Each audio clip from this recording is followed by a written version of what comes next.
Welcome to US Rugby Happy Hour Live. Interviews with the biggest names in American rugby. The New England Free Jacks, Major League Rugby champions. One-on-one to score. Here are your hosts, Bill Baker and that other guy. Hey everybody, welcome to US Rugby Happy Hour Live. Today, I'm going to be the other guy and Bill Baker, just for whatever reason, because I can. That's all I have. What's up, Fitzy? How are you? I'm doing fine, Bill. I'll continue to be me, I hope. I think. Be you. You know, that's all we can ask is that you be you, and I be you also right now. So what's new? Just a couple things coming up in the old rugby calendar. Looking forward to. Kind of excited about. So Like kids stuff or like USA stuff? I think USA stuff. The kids rugby season ended a couple of weekends ago down in Culpeper, Virginia, year-end tournament. That was a lot of fun. I bet. Yeah, long drive down there though. So the night before I couldn't have too many, but certainly when we got back, I had a couple. It was a long weekend, but it was fun. As we do. Good, and the kids enjoying it, of course. Yes, it's touch rugby, so they're learning. But I mean, like my kids are, how old are they? 8, 6, and 4. Right, so I didn't touch. Do you want to go ask your wife real quick? I know their birthdays. I think. Quiz me on it. I'll nail it. But I didn't touch rugby ball until I was 17. So I'm super thrilled that my kids are throwing a rugby ball around under 10. So heck yeah. Yeah, absolutely. And that's if people look back at our interview with Mike Friday, we kind of mentioned that about the getting the youth playing and how to get the game going. Olympics has been a great boost for everybody, which we'll talk about today also with our guest. But there was some good news this past week, Fitz. It's our first talk about this since Connor Mooneyham has been shipped off to Anthem. Yeah, so that's a good move. I don't know. I'm kind of torn on it. I think it's a good move because he'll be with the USA coaches. He's a little behind, although he's been in the scene for a few years now, but injuries have held him back. So, he's going from a contender in MLR to Anthem, who haven't won a match. So, I don't know. We'll see how that happens. Yeah, I mean, I guess from an MLR perspective, right, maybe a less competitive team, but I mean, they've got 5 draft picks. They're probably going to stockpile a few more. From a USA Rugby perspective, closer to Scott Lawrence and the crew in the run up to 27. I mean, probably nothing but good things. So excited to see I think this Anthem team actually might be pretty decent going into next year. Right, yeah, I agree. I think they'll definitely win at least a match or two. They were competitive as they used. They'll probably beat the Free Jacks because the Free Jacks are going to fall off. Yeah, I went there, Bill. I'm getting feisty tonight. It's going to happen eventually. Speaking of Rising, did you see the MLR Rising trailer that came out this past week also? It's pretty cool. Yeah, my heartbeat was rising. Yeah, no kidding. I'm excited for that. And you and I were both in the DC area at the time when they were playing those games. I wish we could have gotten down to those games, but I had no transportation and I wasn't spending, $80 in an Uber. 80, 180. Yeah, whatever it was. Yeah, exactly. 180. And also lastly, this past week, the PNC roster came out for the men. So it's nice to see some new names in there and also some missing names. And unfortunately, I didn't get a chance to ask Scott Lawrence about it, but AJ McGinty's nowhere on this list. I'm just going to assume, it's the beginning of the Bristol Bears preseason and getting to that, and or maybe he needs a rest. Obviously he didn't have the greatest summer series himself. Yeah. But who knows? Who knows the reason? But did you notice a name in there at all that surprised you? Maybe a new guy? Yeah, I think Reed Santos, the U23 fly half fullback. It's exciting to see some young players coming up the pathway. I thought he performed particularly well in that World Rugby Trophy tournament. So yeah, I'm excited to see where they're going to put him. If they're going to trot him out here and put that number 10 jersey on him. That'd be cool to see. And also, if I remember correctly, was Don Bisak on that list? Yes, sir. And it was good. Mike Friday mentioned him also, possibly one of those players who will be doing both 7s and 15s. A very exciting young player who was on our show not long ago. So check out that podcast with Don Bisak. And Keelan Farrell too. And Keelan Farrell, I'm glad Mike Friday brought that up as well. Some really exciting players. And speaking of exciting players, let's transition. Let's get to our guest as she's waiting, because she is coaching many exciting players and definitely has a thumb on the future of the USA Women's Sevens program. So let's jump into it. I'm excited as all can be to get her on the show. Just as much as Airy last week or 2 weeks ago, Mike Friday as well. It's just this is, dare I say, a legend in USA sevens right now, or world sevens, if you ask me, as far as accolades and medals. First women's head coach to win a medal in rugby sevens in the Olympics. Let's welcome Emilie Bydwell. Hey, Emilie. Hi. Hi, guys. Hey. How are you? Sorry, back up. I'm excited more than I think anyone else. First of all, You congratulations. seem too calm, Emilie. Like I'm No, I'm very excited. So what are you talking about? Again. What happens? Yeah. I mean, has your heart stopped racing yet? Is this just like, is it hard to believe what happened, which we're going to talk about in a second, obviously? Yeah, I mean, it's still a bit surreal, I think. Like the fact that we are already, I mean, the Olympics is just like the Olympics. It's coming, it's coming. Even when I spoke to you guys like back in March, it was like, yeah, it's down the line. Like, it's coming. And then now it's like I'm sitting back in San Diego after, 2 weeks ago, it all going down and just having the outcome that we had and the way that it all unfolded, I don't know if it really feels 100% real, but I'm definitely, so proud. Just that sense of, I think, just feeling like we did what we needed to do and it mattered, and just having that like sense of accomplishment around that. And yeah, it does feel probably surreal. That's probably why maybe I'm a little more subdued than you would have expected, but yeah, I just have moments where I'm like, wow, we did it. So, wow. Yeah. So you're home, obviously. I'm home. Yep. My house. Yeah.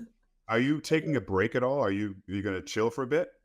Or you don't have much time. I mean, the program's on a break. We are, our preseason will start on September 30th. So the players, we'll have some players that will take a longer break.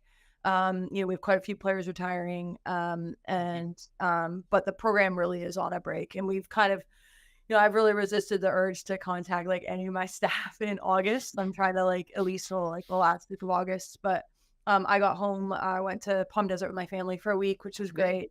And that was kind of our, week at the pool to like just, celebrate and drink poolside. Wait, do you get a medal also? No, I did. Oh, come on! Can you borrow one and walk around the pool with it? Just no. No, we don't. What are you talking about? That's crazy. I know. I kind of like it. I guess I don't. I mean, I don't really mind. I think it's, it's just such a like winning an Olympic medal. I mean, it's just like something that's so wild and like such an accomplishment. And so I'm just so happy we won a medal. I don't feel like I need to have that. But they did do something. I don't know if you guys know about this. The Order of Ecos. Have you guys heard of that? No. Okay, so it's something that Team USA does, and it was really special. So like 2 nights after, or no, it was the night after we won. So it was on August 1st. We had July 31st. They had us all to the Team USA house, the team, and we were able to bring guests. So it was great. The Golden Eagles got to come, and family, and my family was there.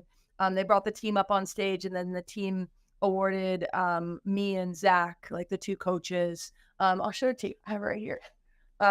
This, Team USA medal, and it's cool. Order of Ecos, and I guess it's just something that I think team sports, it goes to if the team sport medals, it goes to the coaches. I think if it's a single sport, individual sport athlete, they get to choose like, anybody in that kind of journey. So that was really special. They gave us, a special beer toast as well. Get that. And that was, that was really nice. But I think for me, I was like, do we have like 8 of them for our whole staff? Yeah, right. But yeah, that was a pretty special event. And they like kind of, we had this opportunity to kind of have that moment with the team. So that was cool. And were you able to stick around after the competition and like soak in the rest of the games, the closing ceremonies, or did you have other? No. Yeah. The staff leave on like 2 days after. We get 2 days after. So we have one staff that has to stay the whole time to essentially like chaperone the players. So we ordered our central conditioning coach took took the hit with that. But I mean, this is my third Olympics, and I've kind of felt like every time, like the experiences. I mean, this was by far the best in terms of how I felt afterwards. But heading home, I traveled home with my family, with my kids and my wife, and then we went to Palm Desert right away, and it was actually really cool to watch the Olympics from the TV. Yeah. Just be able to have that, because that was, you had asked if we get a break now, and that was my week off, and now I'm kind of like hybrid working, getting some work done, but also like picking my kids up and taking them to school and stuff, which is really nice, because one morning I don't really get to do that as much, so the somewhat helpful. back to reality. Provide any value, actually. Yeah. And then we're getting into our review now, so that'll be a pretty big project, like reviewing the Olympics, but more so reviewing the whole 3-year period, and what we felt like we got right and what we felt like we would have done differently, and then really trying to set a really clear platform for LA is our priority. Well, I'm excited to talk about LA in a moment here. So I want to go back real quickly, because Rugby Sevens kicked off the Olympics, right? I mean, the men started before the opening ceremonies. The men were early.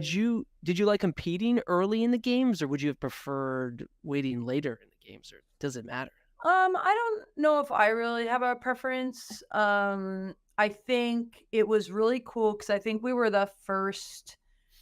I don't know. I don't want to like take away from any of the other sports, but it felt like we were kind of the first big team sport moment of the games. Like with the women. Oh, yeah. And that was really, I think, special for us, because I think if we had been like on the later end, there's just so much, around like the women's soccer team and the basketball teams and stuff like that. So I think for us, where we were as a team, and this being our first medal, and to have that be kind of one of the like really exciting early moment to kind of kick off the Olympics, I think it was good timing from that perspective. And then, the players being able to stay and really like enjoy the rest of the games, but also we had so more media than I've ever guys, it was a really, really surreal experience. And I think for me, it wasn't like anywhere near like what the players had. Like, I think we had 4 players. So the next day, I think this whole thing around like managing victory is really weird. Like, we haven't had to like do that before. And I feel like you don't really like learn what that even like looks like or feels like until it happens. But I mean, I think that the 4 players, Naya, Alona, Sammy, and Spiff were the 4 that really got grabbed. And then we did like 15 hours of media on the day after. I guess it would have been the Wednesday. Just straight, like getting moved from the Today Show to this, to that, to that, like bam, bam, bam, bam, bam. And I mean, they were so great about it. Like, obviously this is what we've wanted like our whole careers, right? Is that moment where people are looking at rugby and looking at, obviously women's rugby, but any rugby in the US, and in that way. And I think, but it was wild just how much attention they got, and we got, which was great for the sport, great for the team. 100%. And we want to talk about the match against Australia, and especially that play with Spiff. But since we're talking about social media, I mean, all the players received a massive bump in followers, say, on their social media accounts. Yeah, I think so. Did you see a few? It's the bumps. Yeah. There were a few. Yeah. Yes. Well, okay. So sorry. Let's talk about Alana really quick. Obviously, the biggest of any rugby player right now as far as followers go, and she's always been what do you call it, well, she's always been great on social media, lots of followers, a special player, of course, and has become quite the spokesman for women's rugby as well. How does she do it? How does she find the balance between performance on the field and the commercial appeal off the field? Yeah, that's a really good question, and I think I think I'm having like more and more people ask me that, actually. I think this is what happens when you have a player that has like 4 million followers on. No, I think well, first of all, I think a question I get kind of even before that, like how she manages it, is like how I feel about it, like as a coach, and if I feel like it's a distraction, or if I feel like it's, appropriate and professional and things like that. And I think what, I don't know how much I've talked to you guys about like our high women culture and like our identity of being high women and being like kind of these people that, really embracing individuality of each of our players and by each person really like owning who they are. That creates like our kind of band of high women. And so that culture really links to what Alona's doing and what she's doing, whether it's for herself and for building her own brand, but also what she's doing for the sport, what she's doing for women and girls in sport, how she includes and amplifies and provides a platform to her teammates. So I'm really supportive of all of it. I think it's fantastic. I think she's worked hard at figuring out what the balance is, and how to, know when to like focus on creating content and putting out content and when to really zero in and focus on what the task is and what the job is. And I think she did, obviously was around in the Tokyo Games, and I think she learned a lot from that. And we had several conversations leading into the Olympics around, how she was feeling with, because there's so much more pressure too that having that many people looking at you creates. But the thing with Alona is she is such a professional in terms of how she conducts herself from a rugby perspective within our team, within our environment. I mean, she's a player that before every game, she's got her notebook out. She's really clear on her goals. She's either grabbing me or Zach to make sure that what she wants to accomplish in that game aligns with what we need from her in that game. Like, she's so diligent from that perspective. And I think so when she does switch off, because we can't expect these players to be on 100% of the time. Like, that's not realistic. It's not healthy. And so her switching off and going to create content or to build her platform. I mean, that's her other job. That's her main source of revenue, honestly, personally, probably. And so just really trying to embrace that, and the fact that she does come to the table with such a professional manner to the sport and what we need from her. I think it just it makes us even that much more open to whatever she wants to do outside of rugby. And the thing with social media also is there's a bad side. During the Olympics, unfortunately, some people said some nasty stuff online, not fair at all to her, and she responded with her own posts. Mm-hmm. Was that something that she just took by herself to respond to, or was that something maybe you communicate with her as well? No, I mean, she knows we're here, and she's got like resources, whether it be our sports psychologist or like other external providers that are willing to help her with that. She knows I'm always here to talk to her. I think that had been happening. I think that's just something that she gets all the time, like where she gets people posting, things about her body or whatever. And she's been responding to it. So I think we trust her to manage that. We respect her. I have so much respect for her to just say, okay, to just call them out honestly and to do it her own way with her little bit of humor, but also authenticity and candor. And I think, she doesn't talk to us about that, or not every post needs to come in, that's not how we are really how we're structured, but she does know that if she did need support, that we'd be here for her. Emilie, I'm going to pick up on something you said. You said something about like managing victory. I guess like going into, which I think is cool, like going into the games, the goal obviously was to medal with a very real expectation that there was an opportunity to medal, right? And I guess managing victory, were there talks or messages or resources that the team had to, I guess, maybe prepare them for maybe the reaction or the attention they were going to get from medaling?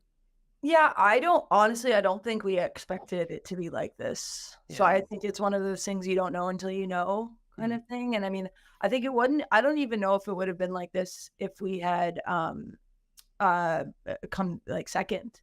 I think it was either like the way that we won, the team that we beat to win. Like, I think that just kind of just that last play, Spiff not only making the try, scoring the try, but making the conversion. Like, I think there was just so much that that created that. And also obviously Alona getting the traction that she got, throughout the lead up, I think it added to it. But I mean, we have Taylor Dean, who's our. I mean, she would have talked to you about setting this up. She's really great, and I think she was there with us. She was telling us what to expect, even when she didn't know what to expect. She was, probably the changes on the fly. Liz Strohecker, our manager, who's fantastic. So between Liz and Taylor, like I think they were prepared for as they could have been, but then also just really adapted well. I mean, like even right after we were like, okay, we got to go get the players need to go get their podium stuff on, and then they got to change, and then it was just like, hey, Lauren, you've got to go to press conferences, but then everybody else has to go through it. There's just so much of that, like moving parts, and then you add in the Michelle Kang situation, like that was wild, and I only found out about that like I wasn't there for that announcement because we were in a press conference, and so we were finding out about that, but USA Rugby had already like prepared the press release and everything, which was fantastic, and then she was able to tell the players in person. So like you can't prepare for a $4 million donation out of nowhere. I know. She's literally never watched rugby before Tuesday. So I think it was there was so much, but the staff that were there just we just rolled with it, honestly. It was just so cool. We're just so happy for the team and for what's coming too. We're going to get to all that in just a moment. Before we talk about the bronze medal match, let's go quickly to the quarterfinal. Okay. It had to feel good to exercise some demons, knocking off Team Great Britain. Yes, it did feel good. Yeah, that was a really heartbreaking experience in Tokyo. It was because that was a very good team that we had in Tokyo. We had medal expectations as well, and that was really hard. And we had conversations leading into this about a heartbreak and about times that our hearts have been broken, and when we love rugby, because you can't have one without the other, right? You can't have this like total elation and joy without knowing that you might also have this just like devastating heartbreak. And so I think for a lot of us, Tokyo, that quarterfinal was that moment where we're just absolutely crushed. And so knowing like when we drew GB, we knew that it was likely how things would play out. Depending on how we finished in the pool, that we would very likely see them. So we had started to try to seed that. We've kind of been seeding it for a while, but we have this saying with our team, like history instructs.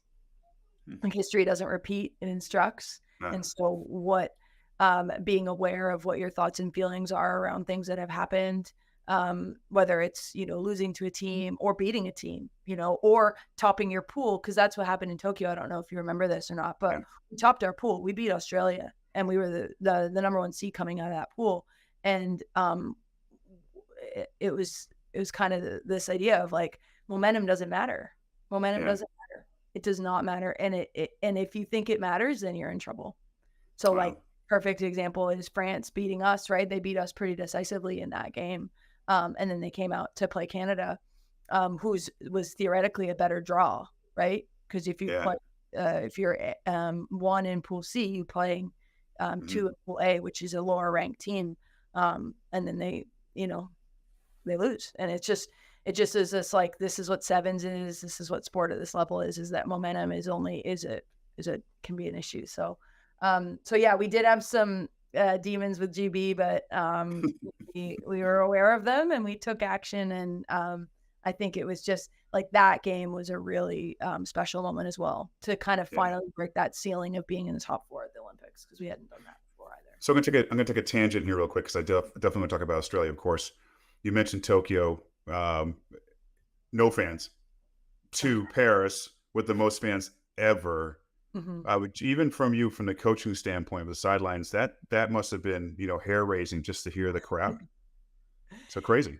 Yeah, it was crazy. I mean, it was crazy. Like 66,000 people, like a packed stadium. It was really something else. I mean, it was a really special moment for rugby. I think for women's rugby, for rugby sevens, just. But yeah, we've been looking forward to that so much, to that opportunity to be able to play the Olympics in front of our fans, in front of family, in front of people, and be able to build off that buzz. And I think our players really do thrive off of, having their loved ones in the stands. So I was excited about that and that for them. But yeah, I mean, the crowd was amazing. I don't know if you guys saw that. It The was TV did a good job showing with the crowd mics and all that stuff. It was, I mean, I was glued to the TV for men's and women's matches. It was just amazing, especially with the French matches because they got even crazier in the crowd. Yeah.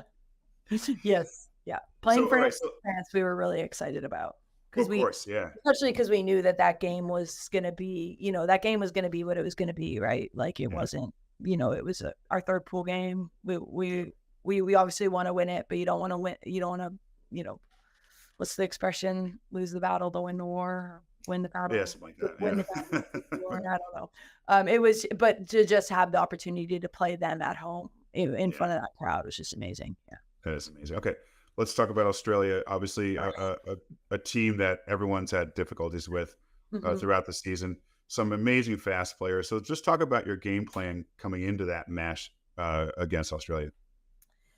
Yeah, I mean, I think so our preparation, like, to be honest, was very much, we had, after Madrid, we had a little bit of time off, and then we had a week with Canada, and then we had 2 weeks, and then we went to France. Right.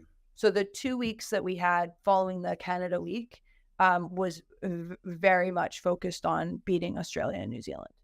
And that was what we structured those 2 weeks around. And then when we got to our base camp is when we really zeroed in on our pool and making sure we were really clear on our pool. So what we did for those 2 weeks, and I don't know if you guys knew this or not, but Mike Friday helped me put together a group of boys. So we had a group of 18 to 20-year-old, like, kind of next gen pathway kids that came out, and Mike and Phil literally taught them how to play like Australia and New Zealand.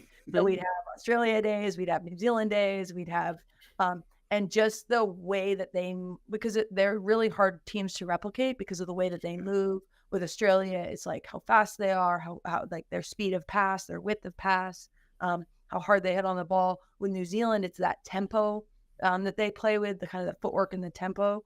And so we really knew that we were going to have to, because we've had different periods where we've used men and boys to train against, kind of like a scout team. And we've seen the benefit of it. So we really put that into our plan that if we were going to beat or put ourselves in a position to win a gold medal or to win a medal period, we were going to have to beat one of those teams. And so we really prioritized that. And so, very much around like how defensively, how we control space, how we contain threats, how we manage threats, and maintain our shape defensively and not put ourselves in positions where we're just getting kind of spread apart and getting broken apart too quickly. From an attacking perspective, they have two very different styles of defense. So we needed to make sure that we were prepared for that outside shoulder line speed that we had against New Zealand. And while we didn't beat New Zealand, I was really proud of some of the attacking moments that we had against them. And some of the 2 tries that we scored, I thought it really showed a lot of growth in our ability to play against that style of defense. And we just made too many mistakes in key times that to actually beat, the goal that team. But the growth that we had was pretty significant. And then obviously with Australia, we haven't beaten them all year. To be able to turn that tide and put ourselves in position to win that game it was obviously a game plan leading into it, but that game plan was actually getting built out about a month beforehand. So that we could not only have the game plan, but we could train that game plan against kids, and they were great, that could replicate. That's what we needed. All right, Emilie, let's go back. There's about 15 seconds left in this match against Australia. Right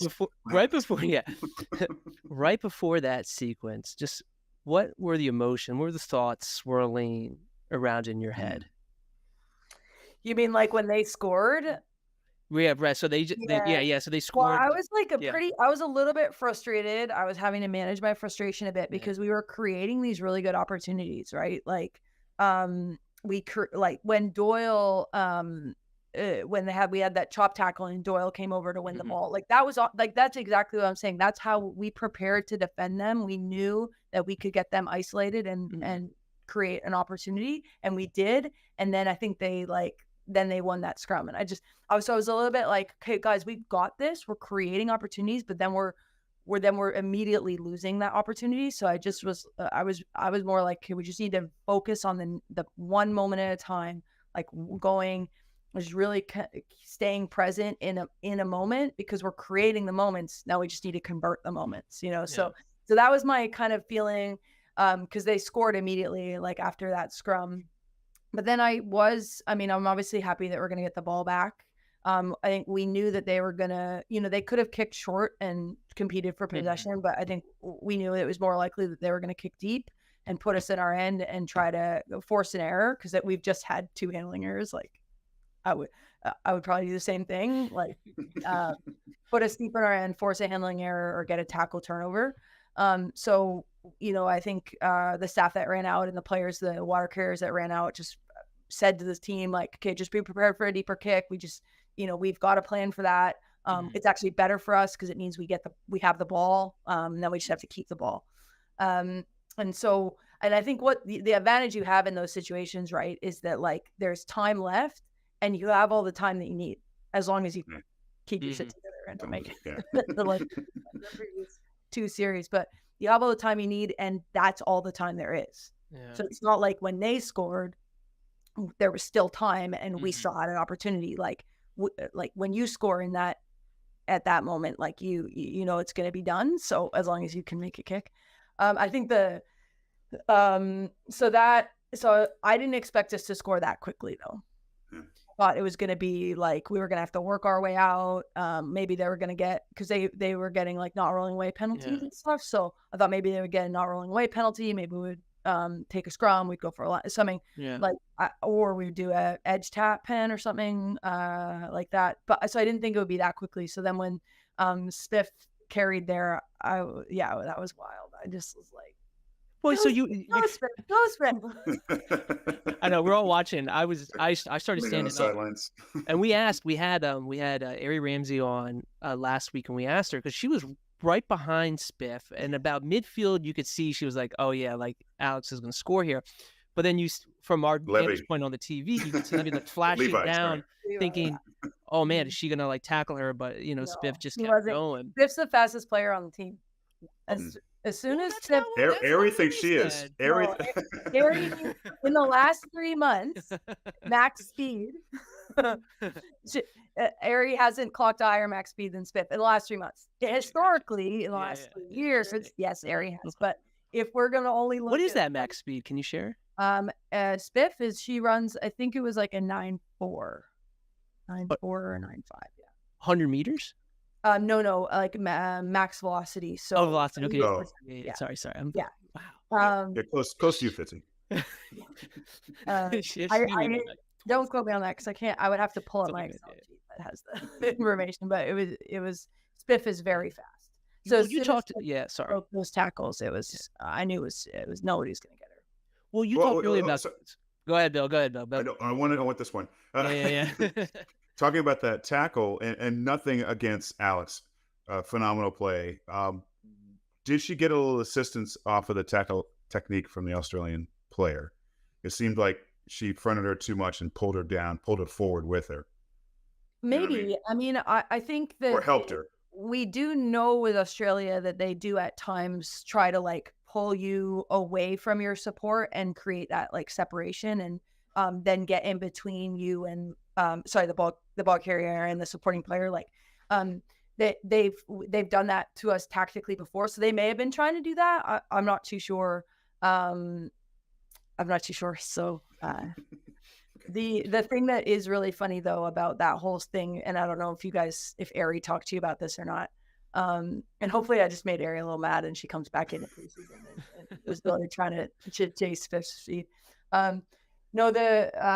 We made a decision at the beginning of that game that we were going to start our 3 kickers. I don't know if you guys had noticed that, but we started Elena, Kayla, and Alev, and we pretty much haven't started them together kind of for that reason. Like wanting to how we manage the subs and things like that. And we just had some other reasons why we wanted those three to start, and that we wanted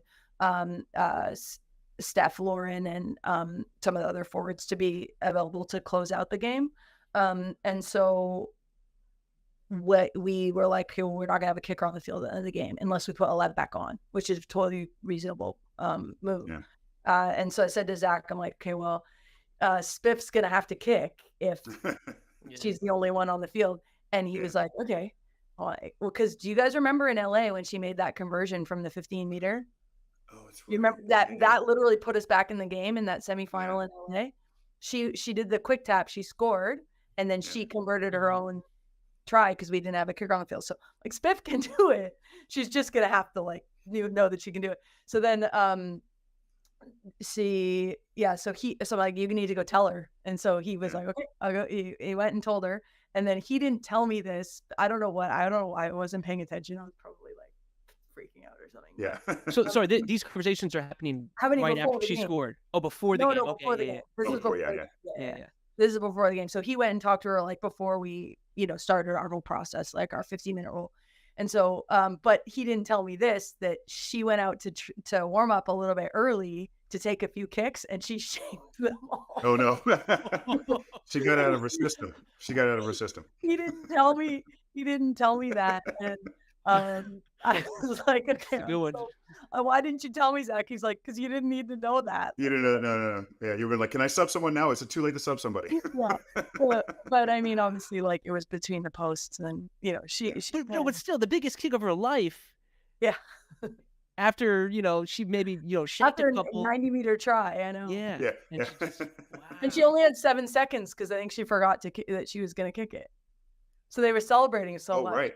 We're like, Zach's like, you still need to kick it. You still need to kick it. And so she was like, oh shit, and she had to run get the ball, and so the announcement, the call of the play was phenomenal. One of my favorite calls ever. Next to at the Miracle on Ice thing, but the cutaway of Sammy on the sidelines telling everyone to shut up, calm down. We still have to kick the. I'm sure you were not far behind her saying the same thing, probably. Well, no. Well, they were like the other half of the group. They were like, "We don't have a kicker. We don't have a kicker." Oh. You guys, we do. It's Spiff. We have a plan. Yeah. It's fine. She knows.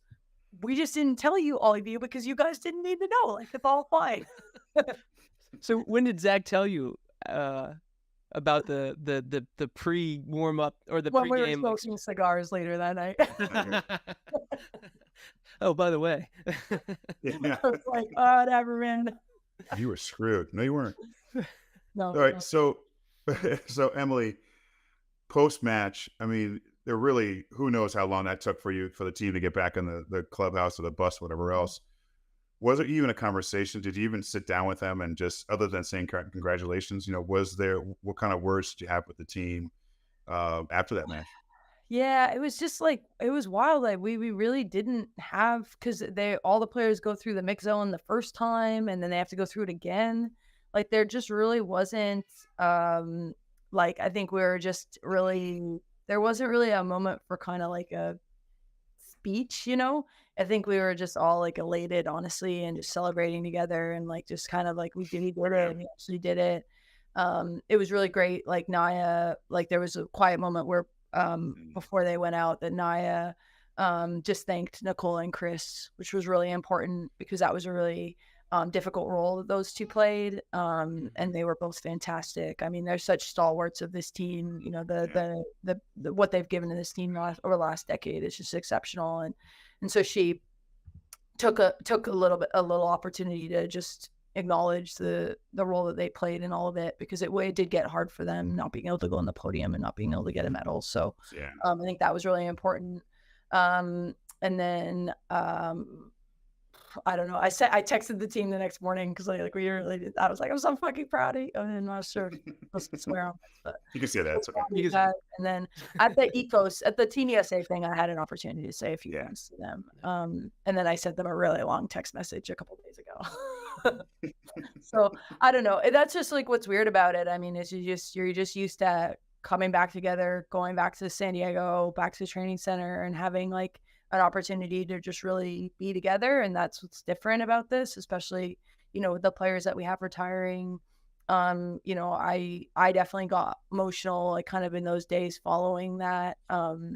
Just these players that I've just had such special relationships with, that I know are just that are moving on, and so it's but I just the fact that they're ending, like Naya, for example, she's just been fantastic. She's just an incredible co-captain, such a wonderful example of people playing the game, and the fact that she's able to go out, her and Lauren are able to go out of their time with us with medals is just so special. Emilie, you already knocked off 2 questions I was about to ask. Chris and Nicole, and then just a word about Naya. So I'll have to ask another question here. And I guess the next question here, and I'm sure you've faced this quite a bit, right? And the answers here may be difficult, but the knock-on effect right now from winning the bronze medal in such a dramatic fashion, getting the attention here, the investment from Michelle Kang. We'll talk about that in a second. But, how does rugby sevens or rugby in general, carry that momentum, getting more interest to the sport here in the US? And maybe, I know, I see the kind of you're rolling your eyes, because I'm sure a lot of people have asked you this question the last couple of weeks, right? And that's, Yeah, I think honestly, we just need to keep delivering, because people are watching us now, and I think that's what's a little bit challenging for me as I'm looking at planning, is we're going through probably the biggest rebuild and reset that this team's had in the last, I'd say, since pre-Tokyo or pre-Rio even. And now we're having to hit the reset button while we have the most eyeballs on us and on the sport. And so we have to really try to figure out how we can still create, deliver performance while doing what we need to do to rebuild for LA. So there's just going to be, I think, a bit of strategy behind that. And I still haven't really wrapped my head around how we're going to do that. I mean, whether the tournament's in LA, the LA Sevens, hasn't been announced yet. But whatever the US stop is, that's going to be really important for us to just really try to put everything that we can, USA Rugby, our team, the men's team, to, I'm going to really see what kind of activation we can do around that. How can we drive as much intention into that tournament as possible? Because I think Americans want to know what's next. They're going to want to know where they can see low play, where they can see spiff again, where they can watch players play. Obviously, the boys are going to have, a rebuild of their own, but we need to deliver a really good event, and our teams need to perform at that event. And so if there's one event that we really need to perform at over the next 2 years while we rebuild, it'll be that tournament. So that's going to be important. But we also have to make sure that we don't, cut our nose off to spite our face in terms of the rebuild. We have to get the group of players identified and working with that are going to be available for LA. And that's going to be hard, and it's going to be a long process. But so we're just kind of balancing that. I don't know if I'm answering your question very well, but getting the player group right for that competition, because I think the expectation now is gold in LA, and we need to deliver that. Putting as much support and attention that we can to deliver a really good a USA Sevens event on off the field is going to be really important. And then I think it was cool to see, even just on my own channels, I don't really have a lot of channels, but people are posting things go make sure that your website is up to date, that your club, your local club rugby organizations will have their admin squared away, because there is more attention coming. And people are going to Google, wherever city they're in, what clubs they're in, and just trying to make sure that at least those contact details and information is up to date. That's going to go a long way. And then I'm also going to make sure that we do some talent transfer events in the next 12 to 18 months. We did one before the Olympics, so we'll do at least another 2 to make sure that we're casting the net and making sure that high level athletes, tier 1 athletes, are getting the opportunity to put their hand up for the LA pool. So, Emilie, how will the $4 million from Michelle Kang, help the program? Are there specifics you've already talked about? I know it's so soon. Is it tracking down new talent? Is it building new facilities? Is it, I don't know, whatever. How do you think the program is going to utilize that money? It's still too soon. So we will need to, like, our priority is getting a really thorough review done, and we've got external people that are coming in to support that. So there's not that bias of like Emilie's running the review and she's been in it the whole time, making sure we have external input in the review, and then really looking at what are going to be the difference makers, the critical success factors for medaling in LA. And then from there, making sure that investment is going to support those critical success factors. Because if we let the cart get ahead of the horse, because it's a fantastic investment, but we don't know what any of our other revenue is yet. Like, we don't know what the USOPC is providing us. We don't know we're getting from commercial from USA Rugby. We don't know we don't know all the World Rugby investments. So like, we are in a great position that this happened, because it means we can continue, but we have to know what all the other pieces are, and we have to know what our priorities are, so we can be as targeted as possible. Yeah. Are you, sorry, Fitz, you talked about Naya, of course, Lauren. How do you replace someone like Naya? How do you replace someone like Alev, who's going back to 15s? I mean, these are big, big shoes to fill. They are big shoes to fill, and they're really fantastic players, leaders, people. And, but this is what happens. These things happen, and this is like, they're leaving on their own terms in a lot of ways. And I think that's so special. Like, we haven't had that really, in this same way, like a player like Naya really getting the opportunity to say goodbye and do it the way she wanted to do it. It just doesn't happen a lot in elite sport. And the fact that we've had some players that are able to do that right now, I think is really, special, and it can't, be understated. But we've been working in the background on this next generation of players. We have some really special players that are going to they're going to find their way, and they're going to fail, and we're going to help them, and we're going to work together, and we're going to have but there's like, this is just the start of the High Women, I think, and just getting rolling. And the fact that some of these young players were able to spend time with Naya, Lauren, Alev, Steph, Chris, Nicole. I don't even want to name them all, because I don't want to miss anybody. Like, they were able to spend time with these people, learn from them, understand how they operate, and how they created the culture that we have now. Because I'll say to them a lot, like, so to our young players, like, the culture we have now is a culture we have now. Like, we're going to continue it, but you also get an opportunity to decide what do you want it to be.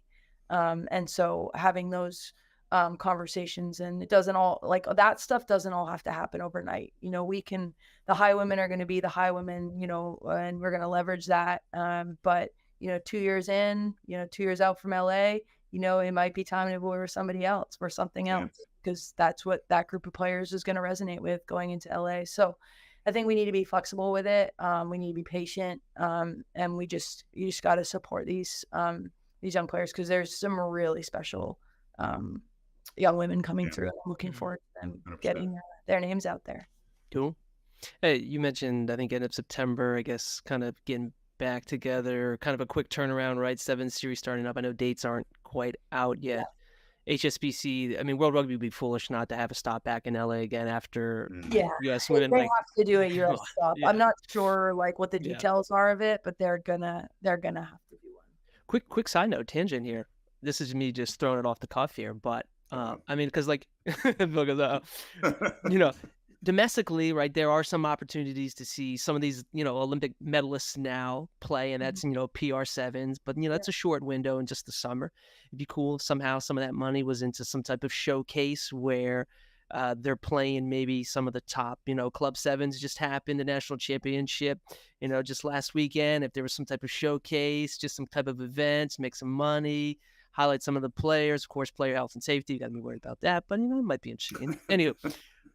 My question, I'll talk to Bill about that. See. Yeah, I'll start the business Yeah. plan I'll talk to Michelle and Bill. We'll figure this out. Yeah, we'll figure but it my out. question is, I mean, I guess, like it's, I'll try and do a really poor analogy here, but right, someone runs a marathon afterwards, they're like, yeah, and then like the next day they're like, the runner high is worn off, and they're like, all right, what do we do next? Ultra marathon. And in this case, 7 Series is returning. Like, how do you get the group to re-engage at such a high level so quickly, coming off of winning a bronze medal, right? Like, now we got to go play in like Cape Town. First of all, Cape Town's amazing, but like, it is amazing. I mean, I think the World Series, each stop is just such a cool, like the World Series is so special. Like it's like, I'm excited to go back to the World Series. Yeah. Like it just, I don't know. It's just such a special thing that we get to do. Like the Olympics is amazing, and it's like unlike anything else,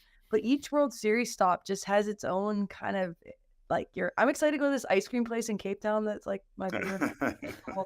Like they just, each place has its own flavor, but I don't think you guys really understand. Like we have a lot of players retiring and we have, or like taking an extended break. Mm-hmm. And so the combination between retirements, extended breaks, and, we're going to have a really young team at the beginning of this.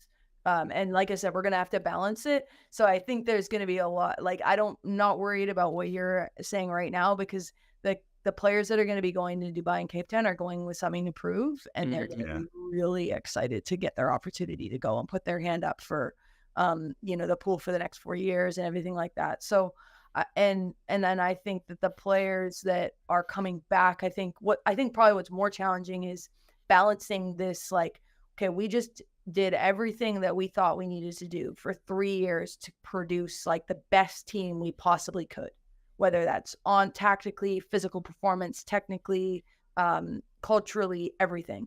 And so I think what's probably more challenging for both the staff and the players is that took 3 years.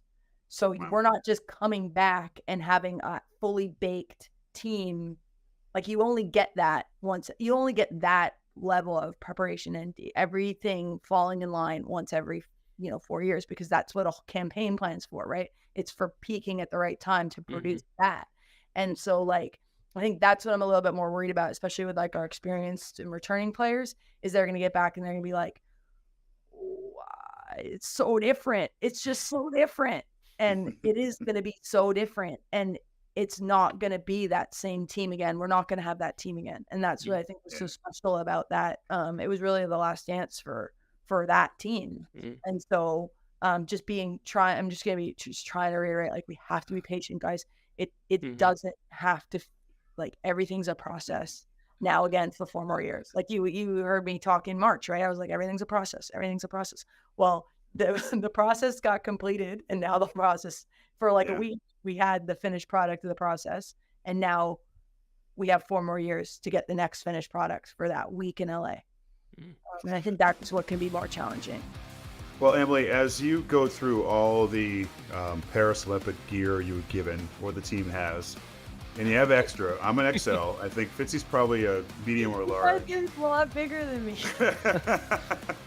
I'm still wearing the 2016 OG sweatshirt. That's right. Well, seriously though, Emilie, thank you so much. It's been a joy talking to you again. And I went back to the notes from the last time we spoke, and it's like, all right, she spoke about this, and look where we are now. And I'm really so happy for you in the program, and we cannot wait to see what's next. And I'm excited about the young crowd coming in. I love that. I cannot wait. So good luck with that. Everything. Well, thanks, guys. I really appreciate everything you do for the sport and the game. And let's just get ready to roll in a few months' time. Let's do it. All right, Emilie, thank you so much. And we'll talk again soon. Thanks, guys. Right. Yeah, always good conversations.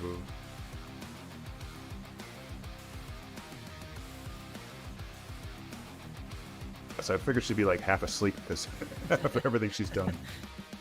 You like it when a good plan comes together, and I mean, again, I'll watch that highlight you know, like if I see it on my feed, I'll stop and I'll watch. If I see it on TV, I'll stop and I'll watch it. I mean, I got to imagine it hits so much differently for Emilie and the team, obviously being there and taking in it. But, you know, she's got a, I think she's excited about, it sounds like, the challenge that's ahead, right? Because in 4 years, the expectation is going to be, hey, y'all need to win the gold medal.